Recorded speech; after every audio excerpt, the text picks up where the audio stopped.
환자분, 많이 피곤해 보이시네요. 그동안 어떻게 지내셨나요? 요즘 밤마다 잠들기가 너무 힘드네요. 겨우 잠들어도 새벽에 이유 없이 자주 깨고 한 번 깨면 다시 잠들기가 어려워요.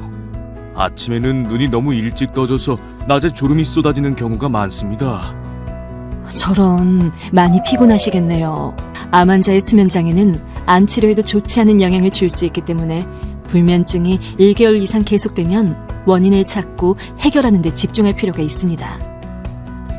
잠을 제대로 자지 못하니 낮 시간에 피곤하고 피로가 잘 풀리지 않네요.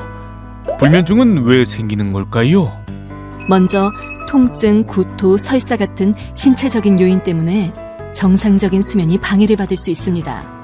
또한 암 진단에 따른 부담감이나 걱정 등으로 잠을 이루지 못하는 심리적인 원인도 있습니다. 입원 치료를 받는 경우 검사 및 투약 스케줄, 병실 환경 같은 요인도 수면 장애를 유발할 수 있고요. 원인이 참 많군요. 그럼 어떻게 해야 불면증 개선에 도움이 될까요? 우선 지나친 걱정은 오히려 불면증을 악화시킬 수 있다는 점을 기억하세요. 가벼운 불면증은 좋은 생활 습관을 지키기만 해도 충분히 좋아질 수 있습니다. 생활 습관을 어떻게 바꿔야 하는지 좀 더 구체적으로 알려주시겠어요? 물론입니다. 먼저 아침 기상 시간을 일정하게 유지하는 것이 중요합니다. 전날 잠을 못 잤더라도 정해진 시간에 일어나서 평소와 같은 일과를 유지하세요. 낮잠은 가급적 피하되 너무 피곤하면 오후 3시 이전에 30분에서 1시간 정도만 잠을 자도록 하세요. 밤에는 졸음이 올 때만 잠자리에 드세요. 몸이 자고 싶다는 신호를 보내면 바로 침실에 들어가 잠을 청하세요. 그렇지만 누워서 15분 이상을 뒤척이기만 하고 잠들지 못할 경우엔 다시 침실 밖으로 나오는 게 좋습니다. 침대는 수면을 위한 곳으로만 이용해야지 침대에서 책을 읽는다거나 TV를 보는 등 다른 활동을 하지 않는 것이 수면장애 극복에 도움이 됩니다.